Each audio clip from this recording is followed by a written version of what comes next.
Okay, hello everyone. Good morning, good afternoon, and good evening to all of our participants across the world. I hope you are all are doing well. My name is Mohammed Ahmed. I am the Director of Strategic Initiatives at the American Counterterrorism Targeting and Resilience Institute, short for ACTRI. I'm excited to be your host for our conference today on unpacking security and regional diplomacy in the Horn of Africa, building and empowering Somali resilience. The American Counterterrorism Targeting and Resilience Institute is a 501c3 nonprofit research institution focused on a broad spectrum of transnational extreme right and militant jihadi political violence. The Institute studies the relationship between the two, as well as the manner in which they emerge, spread, dominate, and influence counter messages. This program is also brought to you by our ACTRI Security Talk series. The ACTRI Security Talk series brings national and international security experts from across the nation and the globe from various disciplines and backgrounds to present their current research and real-world experiences on issues related to national and international security. These series are designed to educate, build awareness, and harness community-led discussions and solutions to some of the most pressing issues and challenges facing our global community. Today's virtual conference will address Somalia's current tumultuous political, economic, and security pathways, while also highlighting its diplomatic efforts across the Horn of Africa to deepen economic, national security cooperation and uphold participation in multilateral regional diplomacy. As foreign governments continue to assert their presence in the Horn of Africa, including in Somalia, in the form of increased military presence, military installations, ports, economic aid, the panelists today will discuss the unique opportunities for such governments to also dynamically expand their conflict resolution and peacekeeping efforts in the region. Additionally, drawing from our ACTRI 2020 field research in Mogadishu, Somalia, panelists will offer firsthand evidence on Al-Shabaab recruitment, disengagement, and reintegration post-exit efforts. A look at Somalia's Defector Rehabilitation Program, also known as the DRP program, launched under our auspice of the Federal Republic of Somalia and the Ministry of Internal Security, will serve to unveil both success and complexities associated with the process of disengagement, rehabilitation, and reintegration of Al-Shabaab members in the context of an active conflict environment. Risk assessments and security mitigation practices identified will be applicable beyond Somalia and hold relevance into similar programs and environmental context. That being said, now I would like to take the time to thank all of our ACTRI team for bringing this program to you today. And many thanks to our participants from all across the world. Additionally, I want to thank our own Dr. Mal, Dr. Rohan, and Ambassador Schwartz for helping this particular program today. Much thanks to also Dr. Allison, who's our Deputy Director of ACTRI, for making this program happen as well. I want to remind the participants regarding questions, if you have any questions to our panelists during the question and answer session, please send your questions to the program host. Please provide your name and make sure your question is within the topic of discussion and very brief. And now I would like to give the stage to Dr. Ardian Shaikovsky, our Director of ACTRI, for moderating and opening our first session. Ardi, the floor is yours. Thank you, Mohammed. I appreciate it. First, thank you and welcome everybody to session number 1 for the event today. Whereas Mohammed mentioned, we're going to try to discuss into and delve into the complexities of disengagement program, including the post rehabilitation and post-integration efforts as well. I want to sincerely thank Mr. Abdirizak Yusuf, Mr. Mohammed Ali, who have taken the time to be with us today, although we understand the time difference. I believe it's by almost 8 o'clock by you. So thank you so much for your patience and understanding as well. We might have an additional panelist join us, Dr. Mal, but we'll keep you posted about that in the upcoming minutes as well. So for today, for this particular session, we are going to, as Mohammed briefly pointed out, look at some of the research aspects that we have unveiled or conducted in our recently in February 2020 in Mogadishu, Somalia, as it pertains to the topic of disengagement. We're going to look at the requirements, obligations, and processes that lead to the successful defection efforts. We're going to look at the processes, treatment, and handling of those who have disengaged through the lens of NISA and through the DRP program. Look at the communication and awareness campaigns, including outreach events to influence disengagements.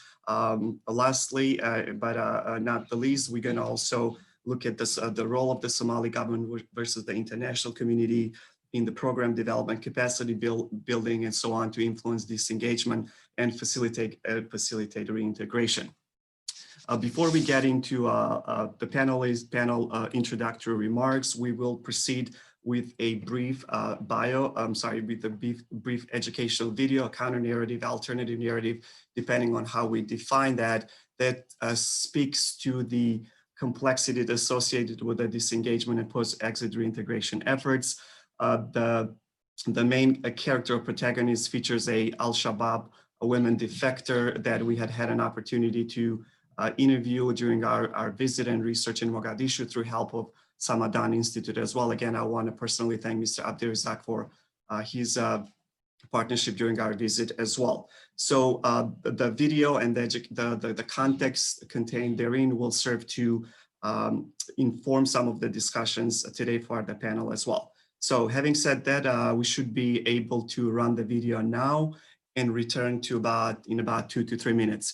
As a short disclaimer, I apologize. We might have a short delay because this is being transmitted through a Zoom, that we might have some technical difficulties, if you will. So bear with us.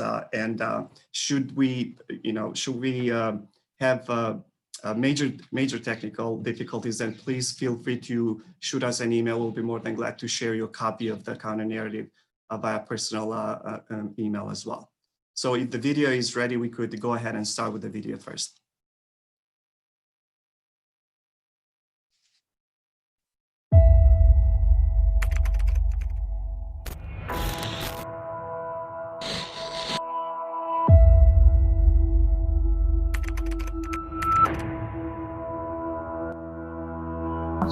labada dhinac waa ka cabsanaysaa kuwa soo goosanaysa ama dhexdooda qabsanayaan ka cabsanaysa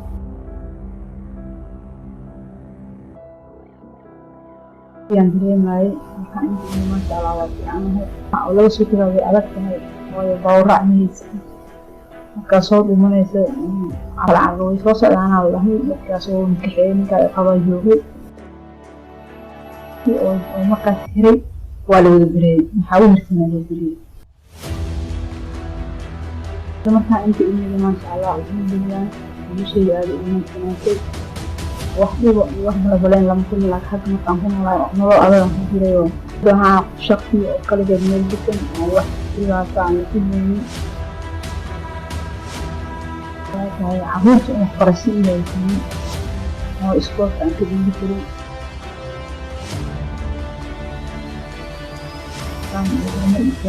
meesha dibba igaaga laabanin oo aniga hooyo iyo aabo aniga la isku wax kasta u baahan yihiin aan helo awliyanay iyo aan geysteen raasida aan ka bixinta isboortka iyo macalinka lacagtansiinahay marka waxaa lahay gabadhaas degan xagay ka imaaday gaabala waxaa dhahay shaqo ku malihi qofkastaba danteeda haystoo dhahay in dad Soomaaliyeed waaye oo degan wax oo barabaleena un ku arkana ma jirto wallaahi ma arkin dowlad oo dadka ay gelinayso degdegna ku dhawaan gudihii saaraana isagaa inadeeda ma arkin laakiin wadar kale waxaan maqlay iyoo dhahay oo al-shabaab gudaheeda ama soo dhaweyso guruub la sameeysa ama si lacala dhinacaas ka timide kala soo wacyi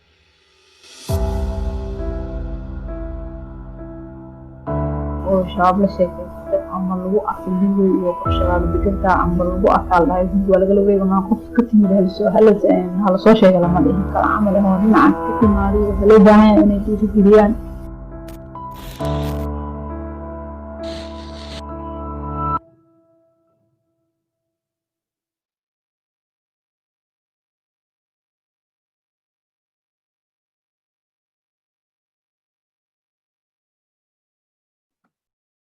Thank you. I appreciate your patience. Well, that went well. I hope, again, we apologize for short delay, but I think the text and the B-roll ran pretty swiftly and smoothly as well. So we hope that you found the educational counter-narrative promotional video informative. And I believe it's going to help us kind of maybe put a lot of things into context as we hear the woman defector kind of spell out some of her experiences while in Al-Shabaab, but also post-exit from Al-Shabaab as well. Again, hope you find it informative. You're welcome to share your comments with us here during the panel or even follow up at some later point as well. So at this point, we're going to start with the panel presentation, introductory remarks. Each of the panelists is going to have anywhere from 5 to 10 minutes to do their introductory remarks on the topic of discussion as well. So we'll begin with Mr. Mohammed Ali. Thank you so much again for being here with us. And again, it was a pleasure to meet you in person a few months back in Mogadishu as well. So we appreciate your time. So very briefly about Mr. Mohammed Ali. He's the Acting Director General of the Ministry of Internal Security of the Federal Government of Somalia. Prior to that, Mr. Mohammed Ali served as the Director of the Rehabilitation Program, or known as the DRP. He holds a Bachelor of Arts and a Master of Science in International Relations and Diplomacy. He has held several directorate positions and has worked in the private sector prior to joining the government in 2014. Currently, Mohammed is also the director of the Mandik Center for Research. Mr. Mohammed, thank you again, and the floor is yours.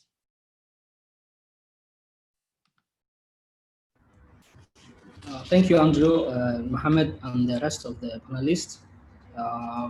It's a great pleasure and honor for me to join in this discussion. I'm honored to be part of this panel discussion for the conference on the unpacking Somali security and national diplomats organized by the American Counterterrorism Targeting and Resilience Institute. I would like to thank the organizers of this important conference for giving me the opportunity to share my experience and knowledge and expertise here. I would like to be focusing on to talk about the disengaged competence from Al-Shabaab and how the government of Somalia managed the success and the challenges of the program during my tenure at the helm of DRP, or the National Defector Rehabilitation Program. I think will I continue my presentation, or I will? Yes, please do, Mr. Mohammed Ali. Thank you. Okay, well, thank you. After the government liberated many parts of the country, and as a result, this resulted in many defectors scattered across the country, and there was a need by the government to develop a roadmap to address the needs of the disengaged combatants. In 2013, the federal government of Somalia published the National Program for Treatment and Handling of Disengaged Combatants and the Youth at Risk in Somalia, a program called the National Defector Rehabilitation Program. And the government had two major concerns that these disengaged combatants, disengaged individuals may pose threat to the community and the government, or Al-Shabaab may retaliate against them. Therefore, they needed amnesty. And the primary objective of the Defector Rehabilitation Program was to contribute towards the security, stabilization, restorative justice, and the national reconciliation by working towards peace building and consolidation process in the country, Somalia, by promoting the Defector Rehabilitation program in the process of undermining the operational capability, willingness to effectively rehabilitating and reintegrating them back into the society in a sustainable way to prevent return in violence. And the program consists of 5 phases. And the first phase is outreach, which is the message of the government offering amnesty, acceptance, reconciliation, and a better living condition, guaranteeing safety and the information about the rehabilitation services. And the second was once they respond or accept the offer and the amnesty offer of the government, the second phase is the reception or receiving them to the government bases and where the government controls, and a period no more than hours or day or 2 days, in which disengaged contents physically encountered humanly, pre-screened, disarmed, their details captured and provided basic news.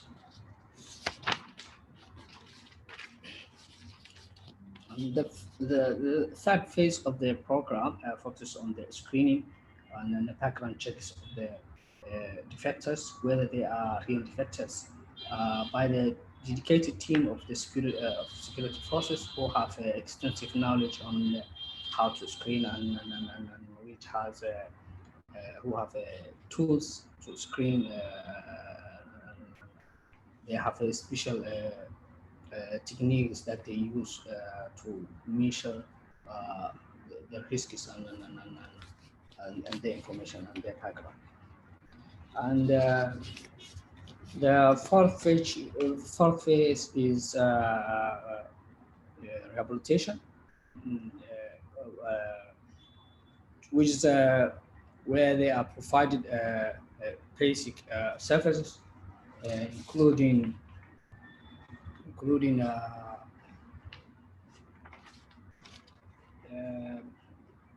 they are provided basic services and the necessities, skills, education, and religious and psychological counseling, by case management and medical treatment support, and socio-economic reintegration.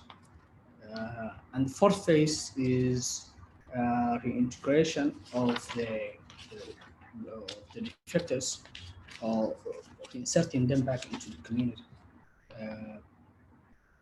Individuals reinserted back into the communities via provision of economic, social, and civic reintegration. And the community reintegration programs such as community outreach, forgiveness programs, and for reconciliation are conducted. So the program has these 5 phases, which starts the outreach, and then reception, and then screening, background checks and all those stuff, and then rehabilitating them, and then reintegration, and reinserting them back into the community. And during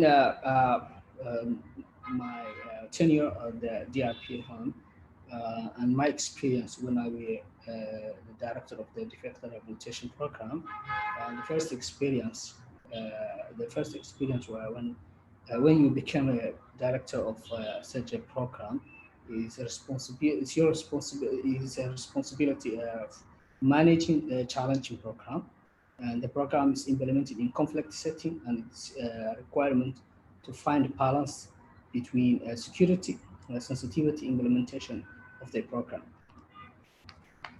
And secondly, effective coordination and the communication must be available due to a complex nature of the job, and the lack of effective coordination and the communication may result from misunderstanding, confusion, and hence the challenges coming up between the stakeholders, and thereby becoming difficult for smooth operation and implementation.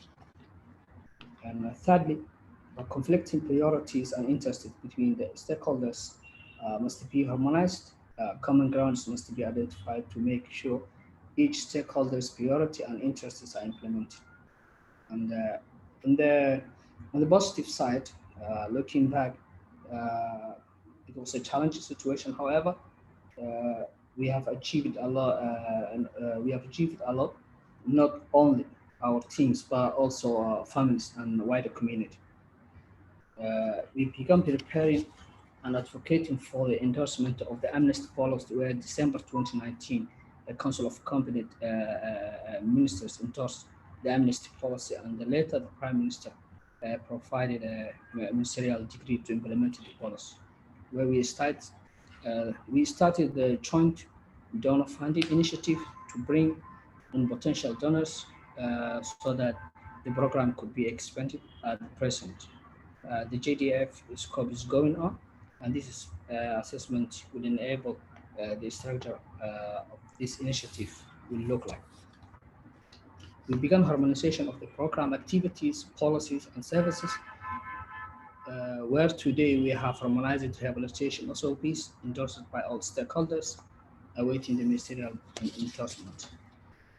The success of TRP, the endorsement of amnesty policy, and the FGS Council of Ministers establishment and lodging of rehabilitation facilities in Kismayo,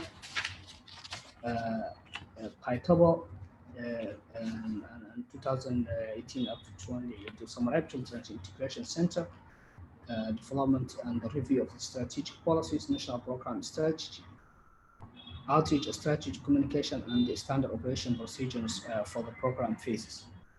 Complete transformation of the radicalization and the reintegration of disengaged members, contribution to the security, peace building, and social economic development.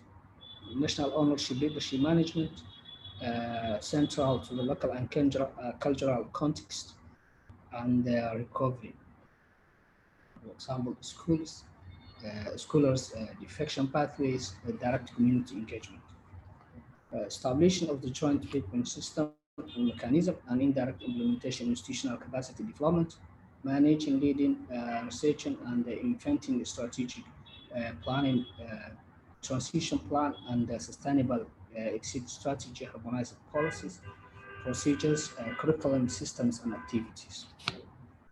Those are notable achievements of the program, and there have been many challenges also.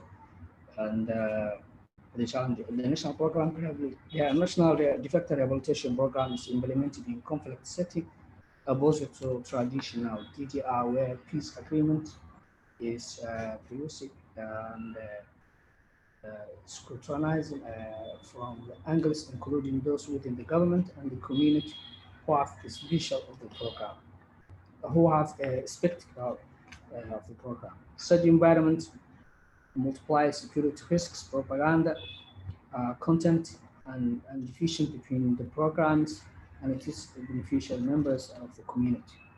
Furthermore, it becomes very difficult to conduct reconciliation initiatives to promote tolerance and community acceptance in a hostile setting, where members of the community have trust issues about the defectors questioning their sincerity due to the ongoing conflict and violence perpetrated by the members of Shabaab.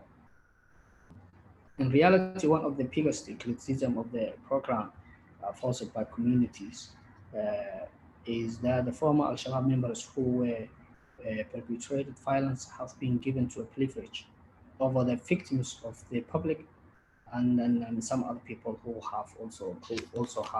also need the services and support that they are given.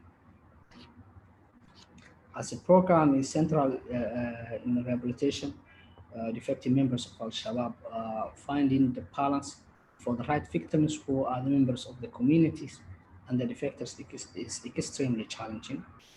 And as explained above, conducting broader reconciliation process where the rights of victims and finding the truth of setting up the trust commission to enable members of the communities to know what, why, and how difficult in a conflict setting. Implementing such a program in a hostile environment where security and programming must be utmost priority, requires fast resources. Williest in Somalia, Williest Somalia is finding difficult to manage its infrastructure. Country one part by civil wars and violence, including terrorism. It's a big test to fund such a huge program, which requires different and a variety of programs. And that's the end of my presentation about the Defector Rehabilitation Program and successes, challenges, and my experience during my tenure at the helm of DRB. Thank you, Mr. Mohammed Ali. We appreciate your insights, and thank you for giving us a little bit of a glimpse of a busy Somali streets. I love that background noise in the background a little bit.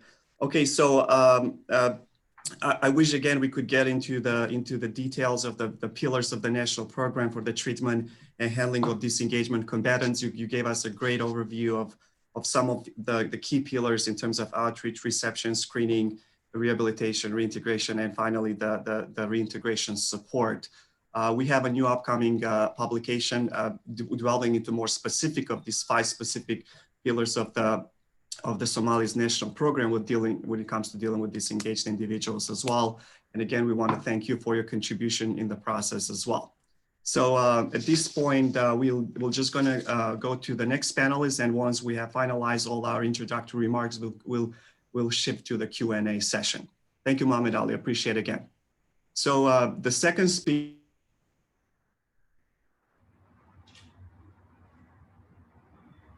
Artie, you are on mute.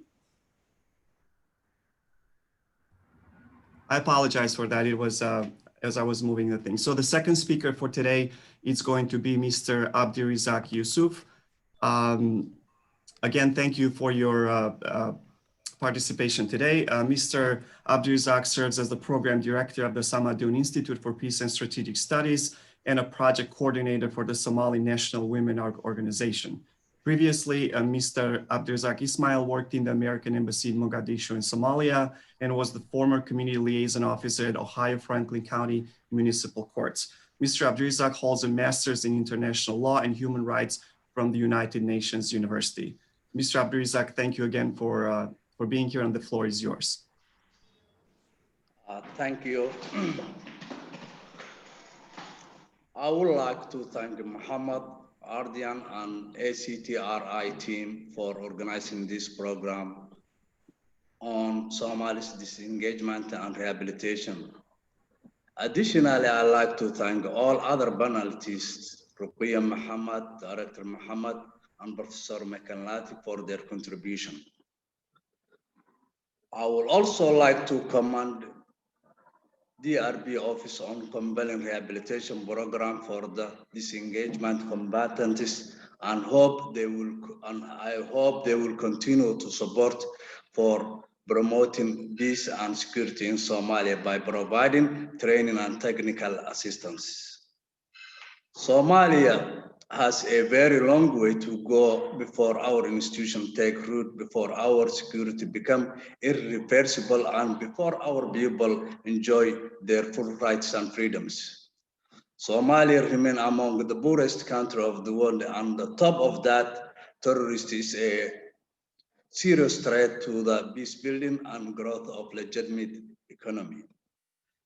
Despite the terrorist havoc and terror in Somalia, the Somali people are in my opinion, the most resilient people in the world. We have faced many challenges and we are slowly but surely overcome with hope and determination.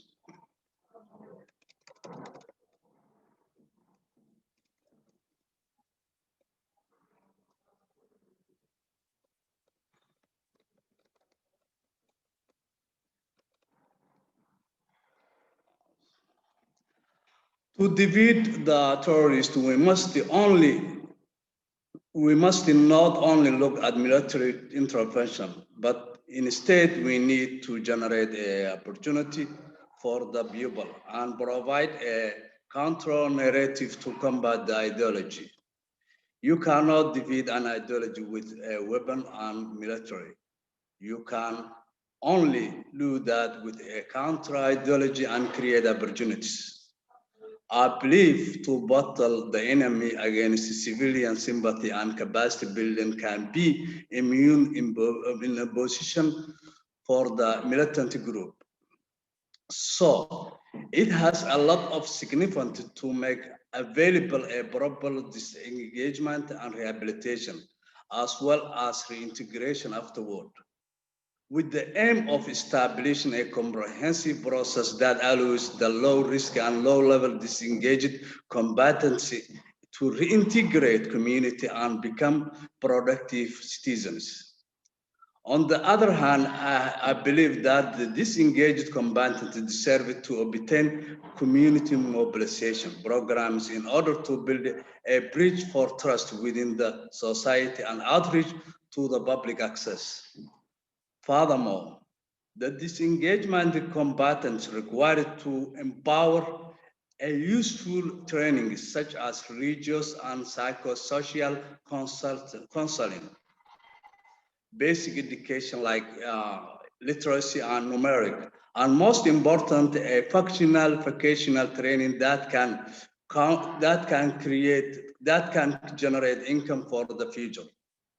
I assure if the government and community leaders work together for enhancing the strength of the disengaged combatants, will bring home more terrorist militants.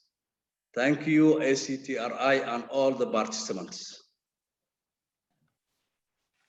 Thank you. I appreciate your insights, and these are key points that you mentioned, and a lot of them revolve around the idea of disengagement, de-radicalization, the need to put resources into those two aspects as well.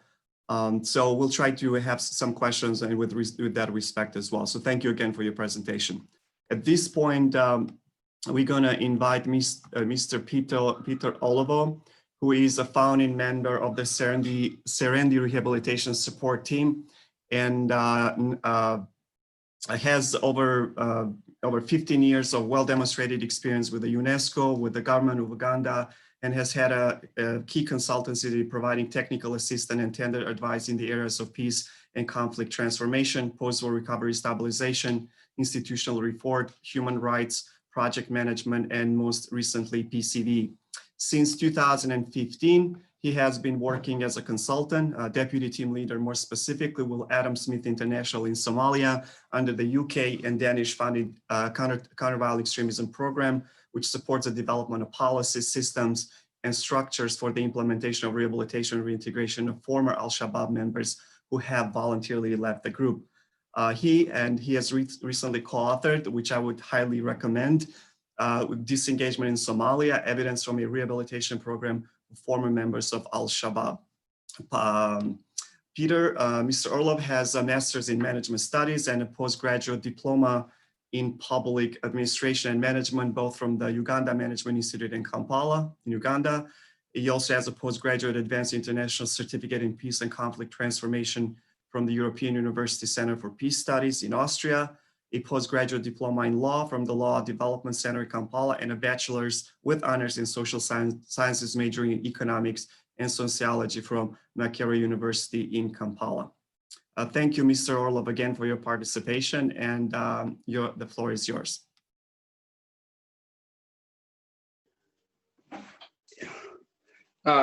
Thank you very much, Andrew, and good evening, from Kampala to all the panelists, participants. I would like to take the opportunity to thank ACTRI, for giving me the opportunity to participate, in this very interesting topic. I would also like, to thank, Mohammed Ali, who I have closely worked, with him, very industrious, young man, who has made a lot of changes and then reforms. I would just in my introductory remarks, because with the onset of donor support, in 2015, I joined Adam Smith International to support the the DRP, and there's one of the rehabilitation centers, in Mogadishu, in developing, systems that to manage, the center, or develop the center as a fit for purpose, center for rehabilitation of disengaged combatants. As we all know, it's like, the context of Somalia is recovering, from a war, but also, it's like there's an active, conflict environment. The economy is still, unstable. So it is, but one of the greatest things that we have seen, is the disengagement program. And I think this is something that like the federal government of Somalia should be very proud of, that they have, amidst all those like difficulties, like they have come up with a disengagement program, which has yielded like quite a number of results, and then a number of lessons to other places, like where terrorism and conflict is still active. So Mohammed has already mentioned most of the things I would have loved to say, but I would just mention the key principles of disengagement, and really looking at Somalia as a key example. Of course, we're moving from the formal DDR programs, and with the onset of terrorism, we have non-traditional DDR disengagement programs, PCVE programs running. They have so many names, but I think one of the key elements, and that remains a challenge, is defining a policy and legal framework for disengagement programs, especially in active conflict environments. And of course, there needs to be a balance between the security agenda and the human rights agenda, because the treatment and handling of disengaged combatants must be consistent with international human rights law, international humanitarian law, but also taking into consideration domestic laws on terrorism and counter-terrorism, which of course, the policy framework, the national program policy in Somalia provides the guidelines for the operations of the DRP and the handling and treatment of disengaged combatants. Like Mohammed said, there is now an amnesty policy that the Council of Ministers passed. Yes, still more work to be done on the implementation of the action plan and the amnesty or roadmap, but at least there is significant progress. And another key principle, is whereas the international community always comes in with a lot of support, especially financial resources, technical resources. One of the key lessons we've learned is that disengagement programs should be owned and led by the community. They should be led by the nationals. And I think this is one of the key areas of success. We see the likes of Mohammed Ali and the management in the Serendi or other rehabilitation centers that he has mentioned, that managing the problem, because it builds in the element of trust.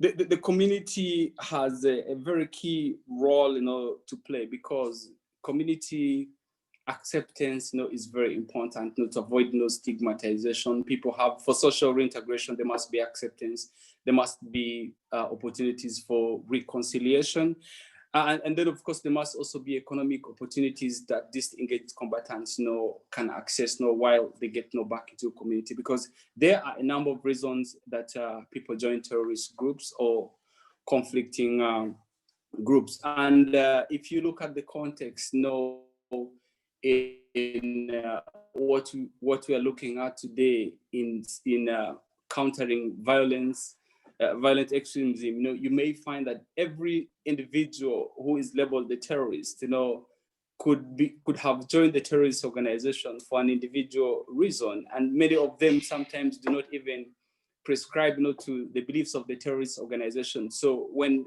you're treating the disengaged combatants, one of the key successes is tailoring the rehabilitation needs of individuals, because these individuals come There are people who are forced into the groups. There are people who join voluntarily. There are people who join for economic reasons, others for political, others not for security. So one of the successes we've seen, it's like in the program, in the disengagement program, is that you have to tailor the rehabilitation needs to the needs of the individuals, not to make it successful. And this in itself, is very resource. It requires a lot of resources, but that is what makes it. Work. Andrew, you mentioned something about just highlighting which would be my final point, like the 5 pillars of the national program, that Mohammed mentioned. I'd just like to dwell in a little bit, in each of them.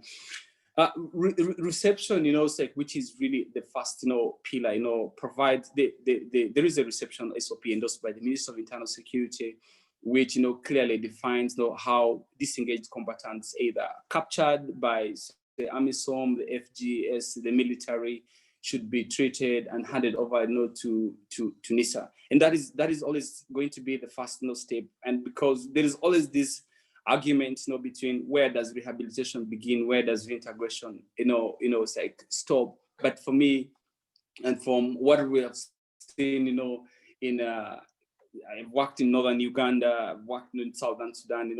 This is a process. It's a continuous process, and it should be process driven. Somebody can stay in a rehabilitation center for 12 months or 1.5 years. That you cannot peg rehabilitation to time, but it should be to the rehabilitation goals and needs of each individual, and this is one of the key areas. So the reception, the reception SOP is very clear. If AMISOM, is receiving, or the Somali National Army is receiving, or people voluntarily disengage or defect from these groups, like how they are treated sends a very strong signal back to their colleagues. So building reception within standards, minimum human rights standards is very important. The outreach program has been mentioned. I want to mention something briefly about screening, which is basically the risk assessment. Screening is one of the key areas where between low, and there's a thin line between low and high risk. And for a comprehensive, the Defector Rehabilitation program deals with the low risk defectors.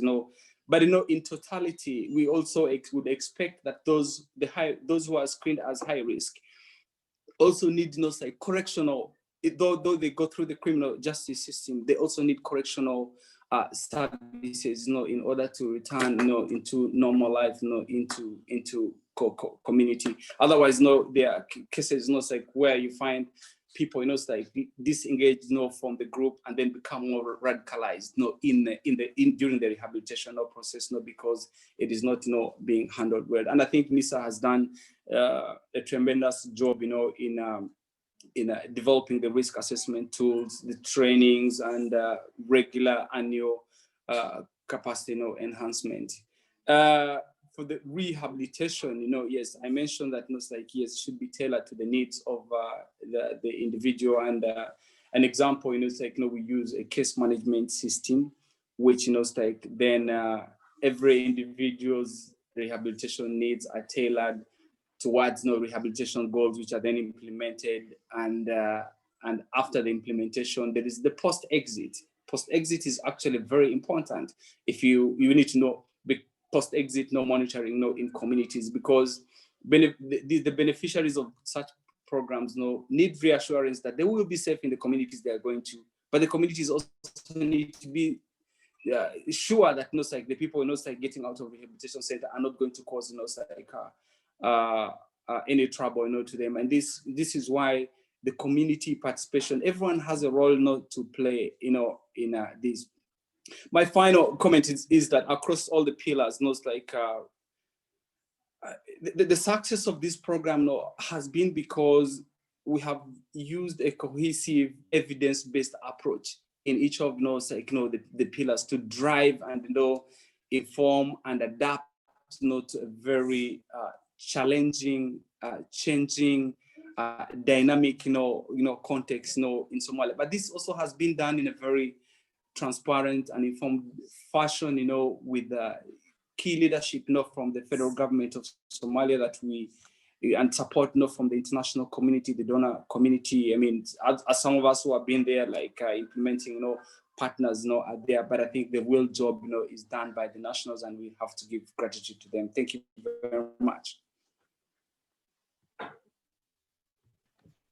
Thank you, Mr. Olobo. I appreciate your very insightful presentation. I wish we had more time to dwell into some of the specifics of all the pillars of the DRP program, and to maybe figure out, what are the best or lessons learned from all those experiences that the Somali government and international partners have enacted in that realm as well. And you also rightly pointed out complexities in dealing with disengagement in an active conflict environment, which is in and itself a issue. And then you mentioned the issue of capacity, the lack of capacity to kind of deal with disengagement, lack of resources as well. So those are very an equally important point that we need to keep in mind when we talk about disengagement programs and effort to encourage disengagements, if you will, from Al-Shabaab. So thank you again. So the last panelist for today, it's going to be Ruqayya Mohammed. Ruqayya is a research fellow at ACTRI, and she's been with us during the last, for about a year now. A little bit about Ruqayya. Okay, so Ruqayya has engaged in research and CV efforts in East Africa and the Middle East. She has worked on projects that addresses the gender dimensions of violent extremism, socioeconomic exclusion, and unequal development. She has also done monitoring, evaluation, and policy design aimed at empowering marginalized groups. She has also worked in countering piracy in the Horn of Africa. She obtained her master's degree in foreign policy and diplomacy and a bachelor's of arts in international relations. She has co-authored Violent Non-State Actors in Somalia, Al-Shabaab, and Pirates in Violent Radical Movements in the Arab World. At ACTRI, here with us, Ruqayya has done a research on the potential impact of Kenya-Somali political tensions and the COVID-19 on violent extremism in Kenya. She's also explored disengagement and rehabilitation efforts aimed at Al-Shabaab in Somalia. Very briefly, before we give the floor to Ruqayya, studies on militant groups predominantly are male focused. So even whether interventions aimed at dealing with groups such as Al-Shabaab are very male focused. Whether we're talking about prevention of disengagement aspect as well, the role of women, so to speak, has been neglected, at least in the literature, in many ways as well. So what is specifically the role of women in men's role when it comes to defections or influence in men's defections from Al-Shabaab? So Ruqayya will tackle that specific address of dealing with women Al-Shabaab defectors and their role vis-a-vis, again, a male defection as well. So thank you, Ruqayya, again, and you may start. Thank you, Adin. Can you hear me? I hope I'm clear. So, hi guys, I've been working with ACTRI most of this year, and I'm truly honored to be part of the ACTRI team and as well as the webinar today. I'll be elaborating more, like Ardian said, on women defectors, and especially addressing the gaps and opportunities available in the Defector program. So ACTRI has interviewed women defectors in Somalia and also conducted focus group discussions, and this took place in February of 2020. So when it comes to the gaps and opportunities from our research at ACTRI, we have seen that Somali women defectors can play an active role and a decision-making role in the policy of disengagement. So more counter-narrative programs directed at women are needed. The women defectors from our interviews told us that they needed extended and long-term defector programs, stronger networks, counter-narrative messaging as well. What we have seen from our research in Somalia is that these women defectors were wives of Al-Shabaab. And here's the interesting part. It's not that they necessarily joined Al-Shabaab to become the wives of those members. We found that the correlation is non-linear, meaning that at times it was their husband that joined Al-Shabaab years after their marriage, or that their husband was part of Al-Shabaab. and was an active member of Al-Shabaab, and their wives just found out much later. And we'll show examples of this. However, these actions of the actions these women took is commendable in a sense that they took an active role in taking their children and leaving when they saw that the AS ideology was in conflict with their values or was non-consistent with their propaganda. And when they saw that their lives and the lives of their children was at risk, they decided to leave. The women defectors took an active role and did not play the victim role. And that's really important for us to highlight. These Somali women got up, decided to leave and take their children with them. So we see that these women are decision makers in their own lives. And here's an example of a defector woman in our focus group discussion stating that her husband never told her she was part of Al-Shabaab, but her community in Kismayo told her that she is married to an AS member. Later, she decided to leave the city and move to Mogadishu after getting advice from her grandmother. Mind you, now this lady was very young, in her 20s, with three children. Now, during this time, after she left and moved back to Mogadishu, reintegration was not easy for her, as one can imagine. She would get fired from work because obviously people don't trust her and suspect her of being an AS member. And another defector told us that she left Mogadishu to another city. Initially, AS had control of that city and she thought their ideology was correct. After seeing the acts and beliefs of AS, she left with her children and moved back to Mogadishu, whereas her husband was killed while in battle with Al-Shabaab somewhere else.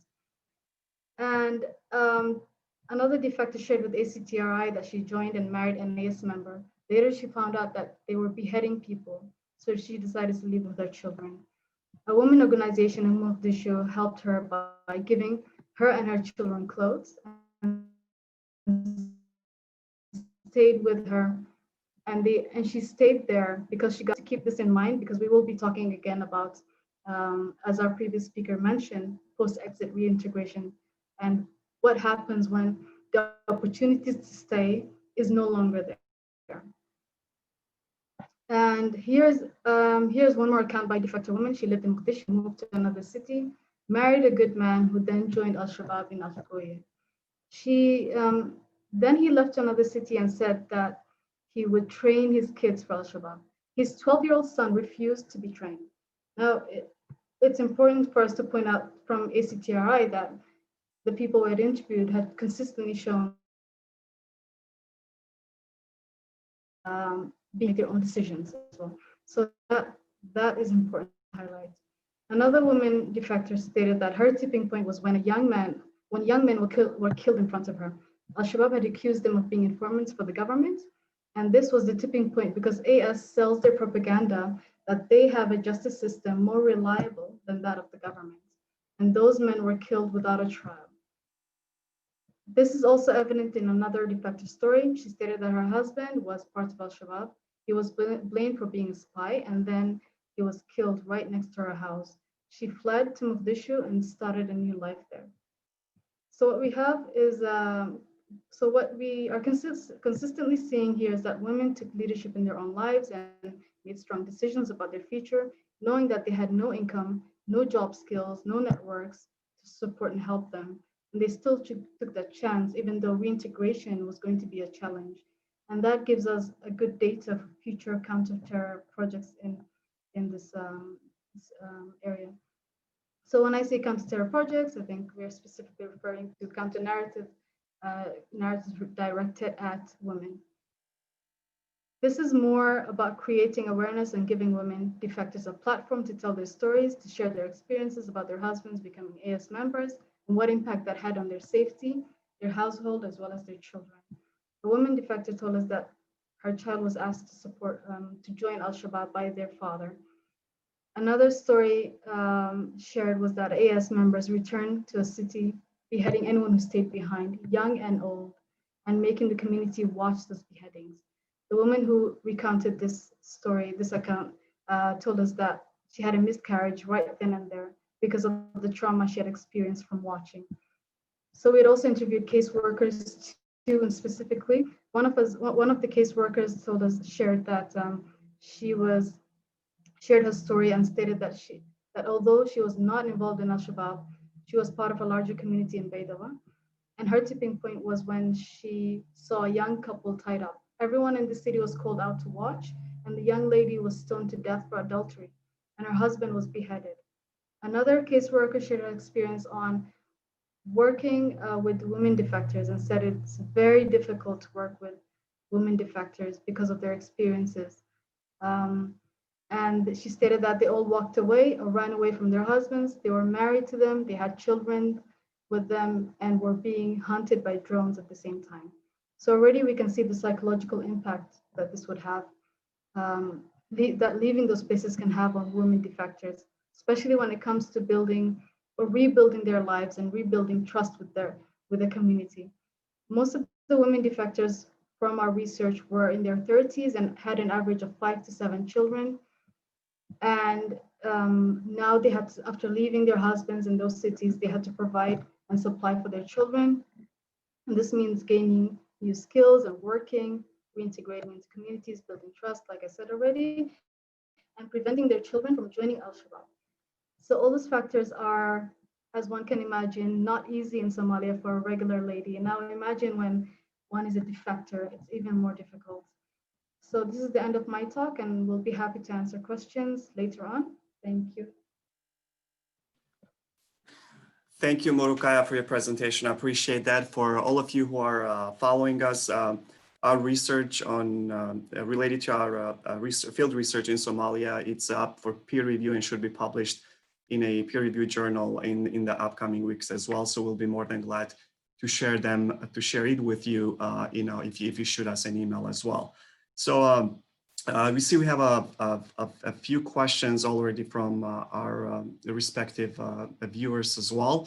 But before we get to the Q&A session with coming from our public, very briefly, Mr. Mohammed Ali and Peter Olivo, they both mentioned the amnesty proclamation and the role in influencing disengagement. So the question that I have, and this has been a subject to criticism in the press as well, are these amnesty proclamations actually clearly defined within Somali policy or legal frameworks? So we have seen the amnesty proclamations in the form take this sort of informal, they were very informal in the nature, but it is often argued that the lack of more of a formal or precise details as far as what amnesty proclamations contain could create difficulties when it comes to, clearly communicating the eligibility criteria for the individuals who disengage, as well as the entitlements that come once they disengage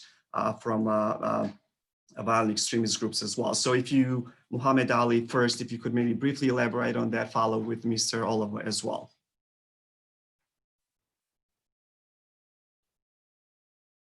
Okay, I believe we lost Mr. Mohammed Ali for now. Maybe Mr. Peter Oliver can go first. Yeah. Thank you very much. It's like one, it's like we should give credit, to the federal government, of Somalia, because as early as 2010, I think, when government was confronted with people because number one is like not everyone who joins Al-Shabaab joins voluntarily. So, and then two, when people get out of Al-Shabaab, they should have the opportunity to be reintegrated back into a community. And in the spirit of reconciliation, this is how the amnesty, it started as the presidential amnesty offer. It was just verbal, come out and we shall protect you, we shall provide you with education and everything. And that is where, it's like the key questions started, can we have some clarity in this? And it's like an amnesty policy was developed and endorsed by cabinet, which legally speaking, it has the requirements sufficient. And this is why I'm saying that the amnesty policy that has been passed now, the federal government of Somalia is now in the process of developing. They have a roadmap and an implementation plan where, of course, you have to have public consultations, you have to have sensitizations and then, you know, give feedback. So developing an amnesty process is amnesty policy is a process. And I think, you know, it's like we need to give credit to the government that though the process is still there. It's not 100% no, you know, correct, I mean, sufficient, but it's like at least there is a process.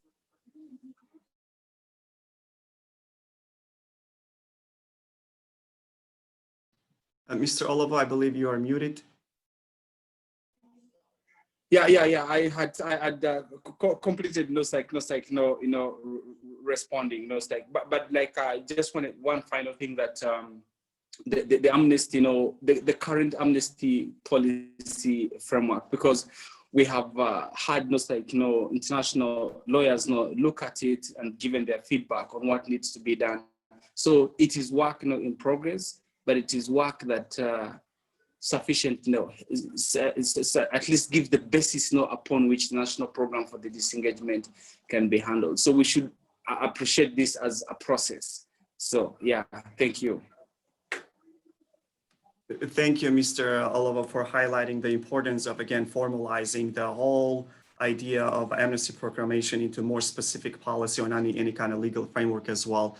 And this hasn't been the case, at least from until recently as well. We expect Mr. Muhammad Ali to be back in. We'll try to maybe get the answers from him as well on that question. So we have some questions from the viewers. So Mr. Abdurizak, if you don't mind going with trying to take this question on, it's what is the long-term goal?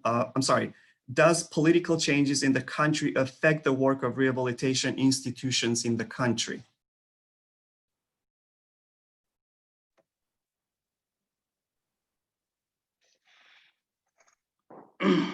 Thank you. Yes, that question for me or to Muhammad Ali, that's what I did not understand yet. To you, Mr. Abdurizak.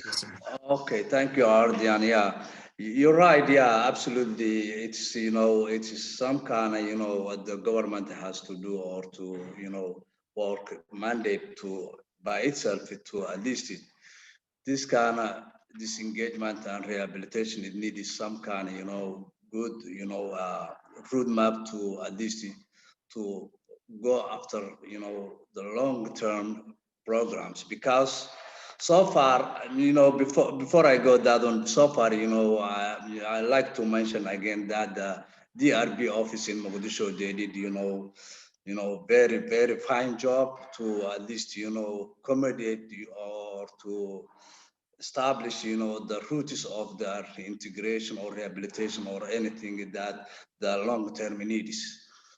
But still, I believe, we need, some kind of, long run to at least to do this kind of stuff. And it's not for only the government can handle that one. So it needs by the community, especially the community leaders or the, those, the elders for the community. They need to take part to at least, to, tackle this kind of problem, at least to solve the right way. Because this engagement, combatants, after they finish the rehabilitation, they need to have, reintegration. Reintegration needs at least some kind of public access, some kind of, community has to accept, the disengaged person. So in that case, it seems that, that the two sides need to work together, whether the government and the community leaders, at least to welcome or to at least, give the chance for the disengaged, pupil or the person who at that time, affected for that kind of program. Finally, it is for when we're talking about the long term, it seems, if we work, in, this kind of, if we do proper, disengagement, it may not go, the years that we are expecting, because if we treat, the disengaged people we may get, the more combatant militants coming back to home and taking advantage on the, or taking advantage of the opportunity that the government and the community gave it to them. That's what I believe. Thank you. Thank you, Mr. Abdurazak. I appreciate that. So yeah, there's a lot, that ties into the umbrella of the pressing issues that you mentioned right now. So again, I apologize. We could expand a little bit more on individual answers as well, but we keep getting a lot of questions. So one of the attendees is asking the questions, are there specific ways that these rehabilitation programs are advertised to Somalis? So this kind of ties to the question of, I believe, communication outreach activities. So Mr. Mohammed Ali, I apologize, we lost you for a little bit. So if you don't mind taking this question for the audience as well.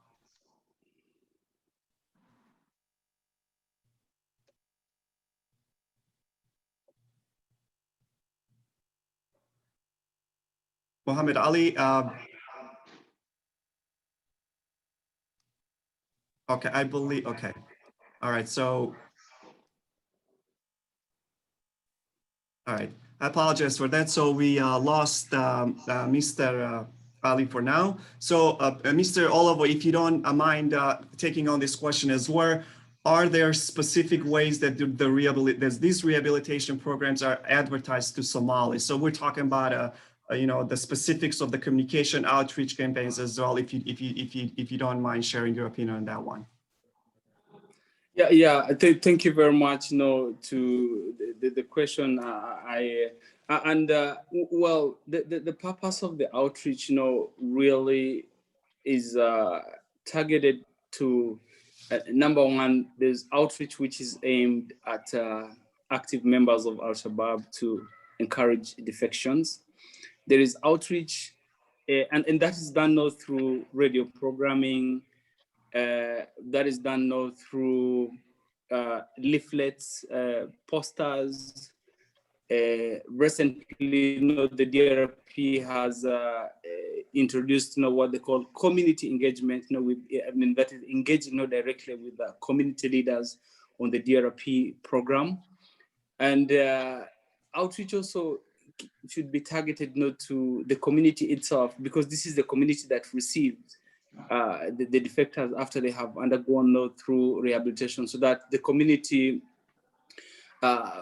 feel that the beneficiaries coming into their communities will be safe, and so there's that outreach, which is targeting. There's also outreach, and that community outreach, is done through different ways, through a number of series of workshops of community elders, and there's a lot of radio, television, the media, basically, plays a very significant role in that. The other outreach, also which is also outreach which targets the international community to encourage, what Mohammed mentioned, the coordination, because one of the key challenges, in managing disengagement programs is the coordination of international communities. You find different donors funding, different, objectives, and yet, the government or the national owners of the program have a different, agenda. So to be very, specific, the message is passed on through the media.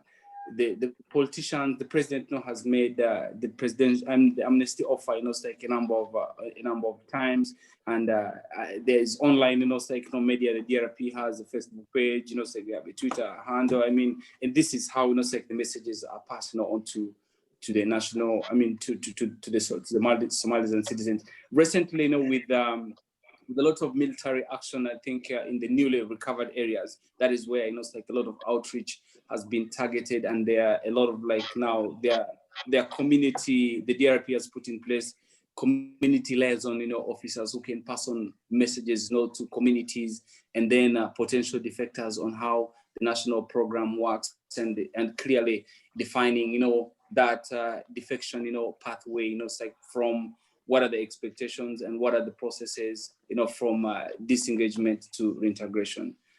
Thank you.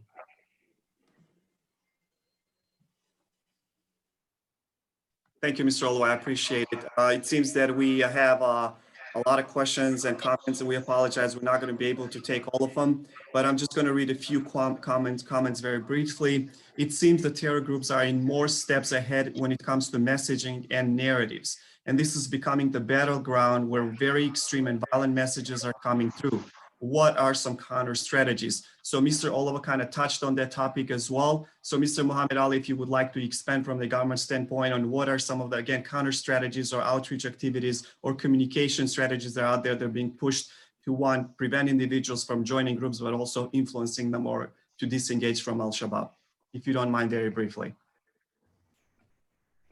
Thank you, Andre, and I'm sorry for the bad connections. I think I am having a network problem, and I lost several times. So thanks. It's a very good question. In terms of outreach and counter insurgent narratives or propaganda, the government, especially the national television, has special programs intended for the youth about the Shabaab and extreme groups and how they mislead the people and their propaganda and how they brainwash and to give awareness to the youth at risk, especially the youth. The most first they use the youth who have not enough knowledge and understanding. Some of them, they are underage, or they are not in a position where they can understand the consequence of their actions.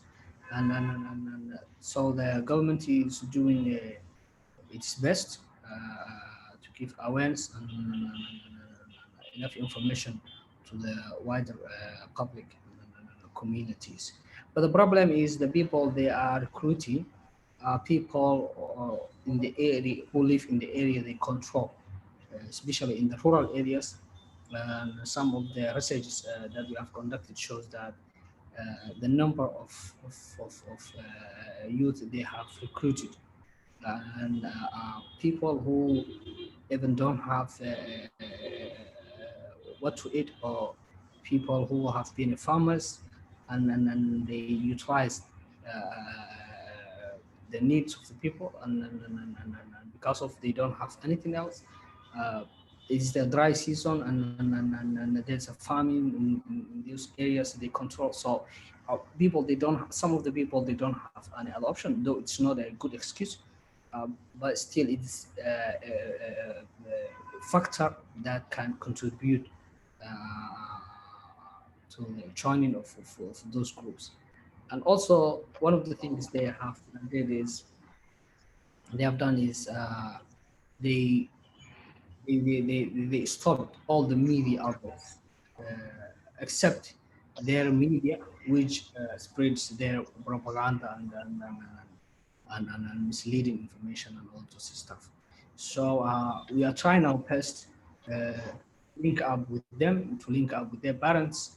At the end of the day, the closest link that we can get is their parents or their relatives that they can communicate. So the reason we are trying to reach out to the public is the information to be available in everywhere, so that when it's the parents or relatives or those youth who are in the push communicate, they can give them or pass that message to them. And also there are other programs, there are public talks, there are meetings, and all aimed to give a proper awareness to the community. Thank you, Mr. Muhammad Ali. Appreciate our answers. So I'm going to go with a few more questions. I'll try to consolidate at least 2 or 3. So one of them is what percentage of successful defectors have been reintegrated into the community, and what ways are used to monitor their progress? Are they used as speakers or mentors for new defectors in the program? So this is one question. And the other one, it's basically very similar in the context. And it specifically asked of Ruqayya, is there any data on the percent of defector women that go back to Al-Shabaab? In other words, talking about the recidivism rates or have been undercover to begin with. So we could try to consolidate again, what are some of the success indicators in terms of the measurement with the monitoring the evaluation programs, and maybe if you have a rough estimate or maybe some kind of estimate as to the percentage of women going back to Al-Shabaab. So let's go with Ruqayya, and then we'll have Mr. Mohammed Ali, and then maybe Peter Olo very briefly.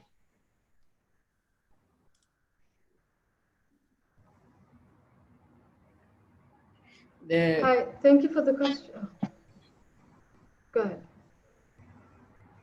Okay, go ahead, Ruqayya. All right, Mr. Mohammed Ali, I think Ruqayya has problem with technique. You can go ahead. I apologize. Okay, thank you.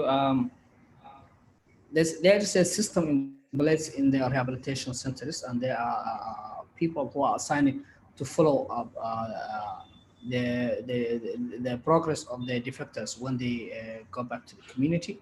For example, they have sessions where they have interviews with them, how the community, how they are living in their community. Is there, if there's any threats, and if they got a job and all those stuff. So for the first 6 months, there's a follow-up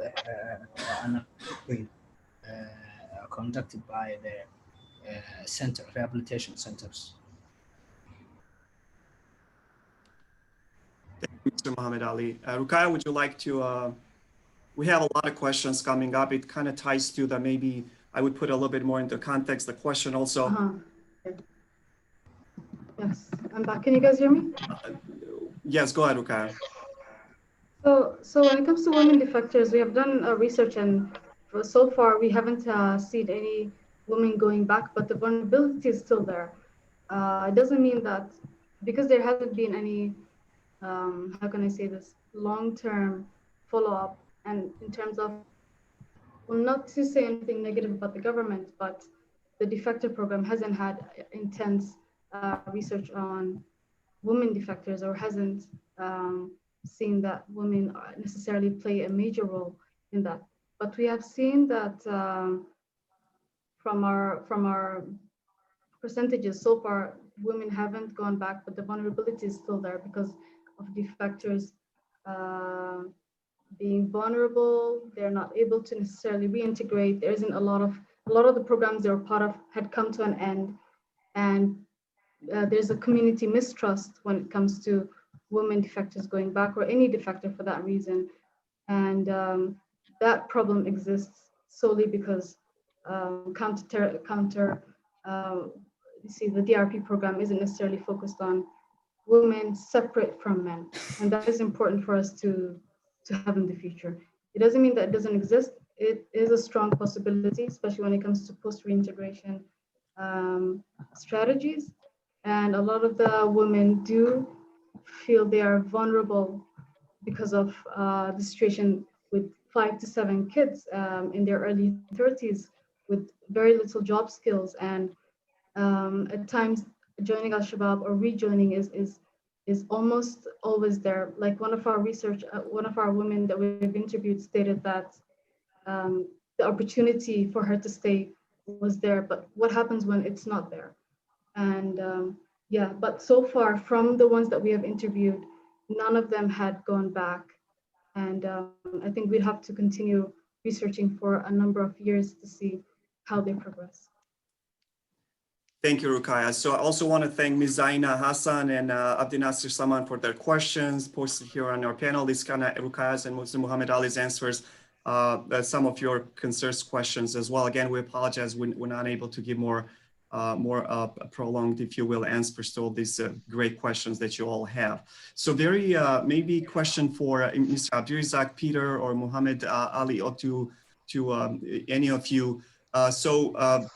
The question that kind of pops out is that are the women being are the tools, screening tools that are applied to men disengaged from Al-Shabaab also being applied to women? So when it comes to the screening, and does the difference in tools when it comes to woman versus man matter precisely when not much is known about the role about the role of women in Al-Shabaab? I should say maybe because of the diverse role of women Al-Shabaab, women inside Al-Shabaab.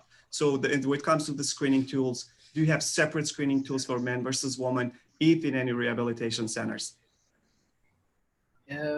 Yes, well, we do have separate screening tools. There's screening tools intended for only women, and also screening tools that only intended for the children of under age of 18 years to protect the rights and different circumstances and conditions. So each tool have its own dealing with this separate team. For example, women, there are some factors that needs to be considered apart from men, and children also to be considered when it comes to their rights and consideration of the legalities.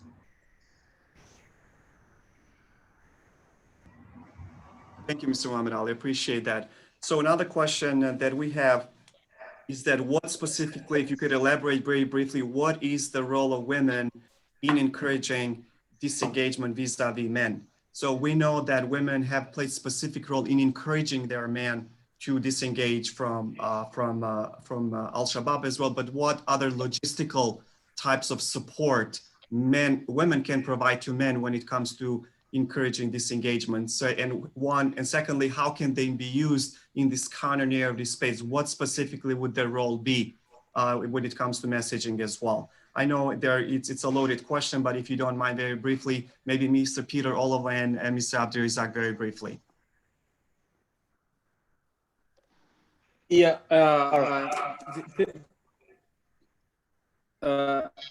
Thank you very much. I think with the support of the DRP, we have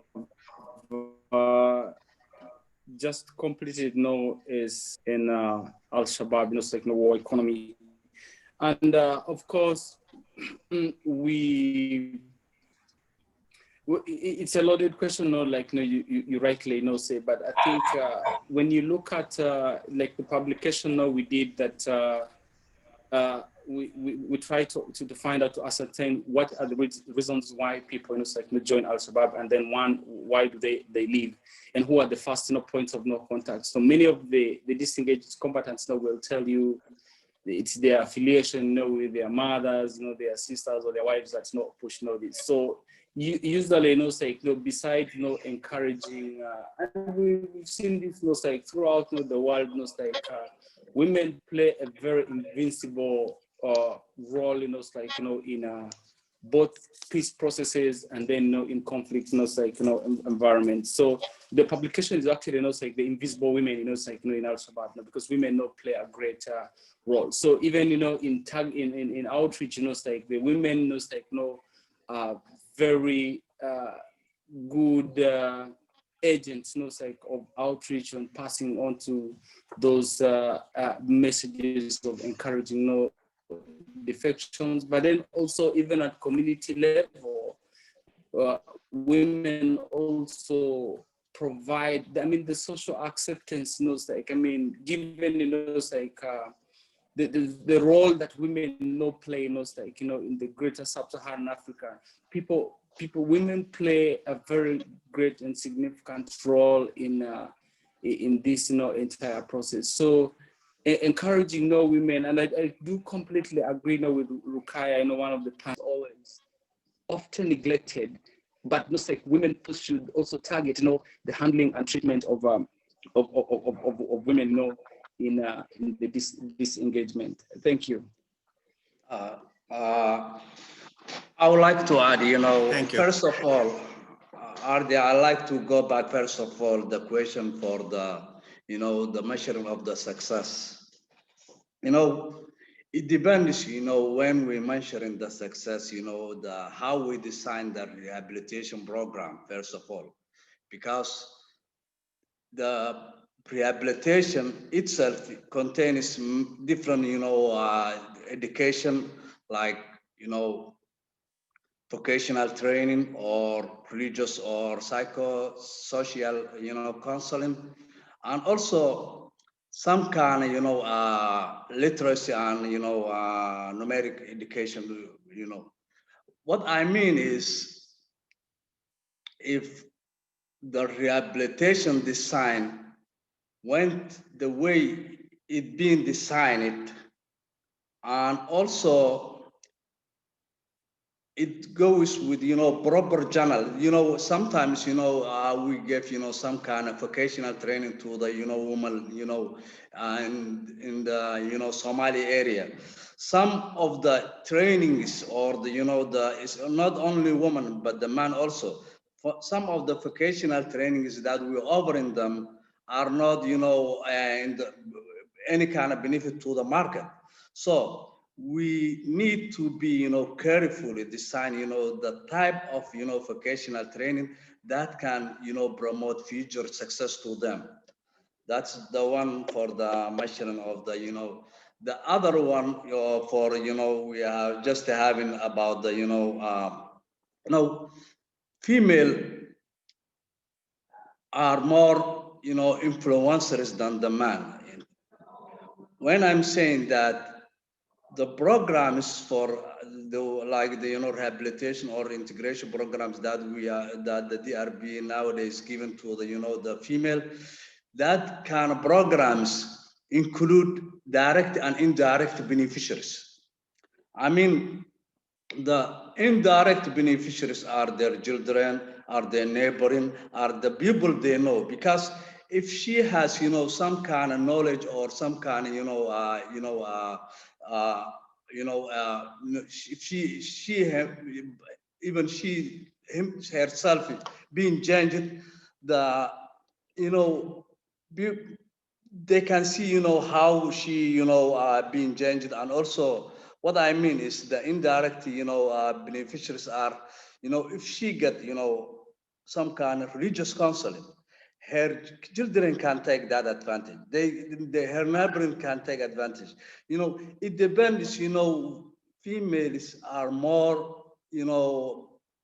influential than the man when it comes, how to, disengage some more, combatants. That's what I believe. Thank you. Thank you, Mr. Abdurizak. And this is we also, a lot of what you just said, it is very much aligned with what we have found also in our research as well. So this is why, we're trying to also figure out what specifically the role of women would be, again, in encouraging men, but also trying to find the ways to provide, other logistical support and other forms of support to actually make that transition from a terrorist group into our group, make possible as well. So some of the avenues that you mentioned are clearly visible and should be considered as inside a policy framework as well. So thank you again for stressing that out. Very briefly, before we go to Rukaya for the last and concluding comment, I just want to honor very briefly all those who have been patient with us and who have asked us a lot of questions. We apologize for the viewers was asking about what is the bigger plan for the federal government of Somalia, specifically in Hirshabelle State for Rehabilitation Program. What are the long-term objectives of rehabilitation programs when it comes to Somalia? And there's a lot of question when it comes to discussing the measurement of specific activities in relation to the program's success. Again, I wish we could continue with Mr. Olivo and Muhammad Ali and the rest of you at some point to talk specifics of determining the program's success. Is it the counting of new arrivals that we're looking at? Are we looking at the recidivism rate, and what other are we looking at disengagement versus de-radicalization as potential factors that could serve as indicator of successful or program success? These are all the things that they're kind of left out and we don't have much time to discuss, but hope to continue in the future. So very briefly, Rukaya, if you don't mind sharing a little bit again from your research and from your personal experience ground, on the ground about the government communication and promotion of the DRP of the rehabilitation campaign, if you will. Thank you, Ardian. So from my talk, I don't think I gave enough credit to the government and the existing program, the national program. So far, what we have is over 70% of the national program activities have not begun. And what we are going to expect in the near future is enormous amount of work. You've probably seen from our first clip in the beginning, be among your people communication strategy and campaign. And they have invested a lot in campaigning, and that is to be expected in the near future. There will be short clips, short audio clips carrying key messages on government amnesty, community forgiveness, and welcoming a better future via rehabilitation and reintegration programs, and countering Al-Shabaab's propaganda by collating all messages, and by Al-Shabaab, and countering these messages with strong and robust arguments. And this is important because Al-Shabaab's campaign is often misleading people. And this is where our defector Somali women can come in and play a major role. And another one is promoting the defection hotline by using all government networks and building community communication lines to increase defection. I think one of our speakers had already mentioned the newly recovered areas in Kismaayo and Baidoa, creating local working groups in Kismaayo and Baidoa to link DRP with the respected and influential members of the community, as well as conducting interviews with high-profile defectors. It's important as opposed to low-profile defectors because they have a lot more influence within the propaganda and Al-Shabaab, and basically breaking the whole stereotype and campaign that Al-Shabaab has and propaganda that Al-Shabaab goes about in their pursuit for religion and their pursuit for justice and so on and so forth. And disseminating content through multiple public and private media platforms to counter AS narratives. So we can see these are just some of the examples. Another amazing example is TV and radio talk shows, religious debates, community-focused media-based events, raising awareness of the national program that actually exists right now. Defection process, amnesty policy, services provided at the center, achievements, also discussing challenges and gaps. So developing a mechanism to coordinate and track who does what and where an outreach activity comes from. And so these are really, really important to note, and there are plenty more amazing examples, and I hope we can share that in our upcoming publication, hopefully soon in the next few months. Thank you, Arden. Thank you, Rukai. I appreciate it. I apologize to my colleague, Mohammed. I went about 6 minutes over time, so I really apologize for that. So this will conclude our session for today. I want to sincerely thank Mr. Mohammed Ali, Mr. Abdirazak Yusuf, Mr. Peter Olivo, our own Rukaya Mohammed, and the rest of you who have been following us in the last hour and a half, a little bit over than that. I wish we could, reconvene again at some point as we discuss, of course, both success and gaps and opportunities for further advancement in research and programmatic aspect, as well as we discuss the issue of disengagement, rehabilitation, and reintegration as well. So thank you, all of you, for being and serving on our panel today. And please stay tuned for our session 2 for today, where when our Mohammed will be co-hosting and moderating a panel on the political, security, and economic situation in Somalia. Thank you very much, and have a pleasant day and evening.